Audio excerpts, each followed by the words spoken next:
De los resultados de Aragón os puedo decir que en las 3 competencias estamos por encima de la media de España y también por encima de la media de los países de la OCDE.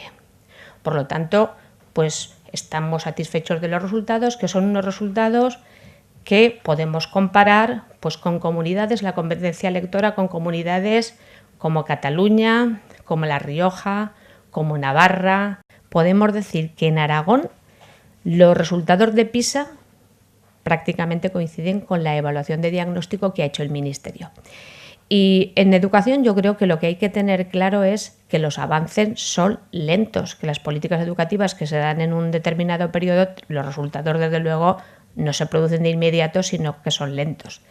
Lo que podemos decir es que por una parte sigue manteniéndose la tendencia de que nuestra comunidad autónoma tiene unos buenos resultados que son mejores que la media de España y que son mejores que la media de la OCDE. También podemos decir respecto de nuestros resultados, podemos decir que manifiestan una vez más pues, la calidad del sistema educativo de Aragón.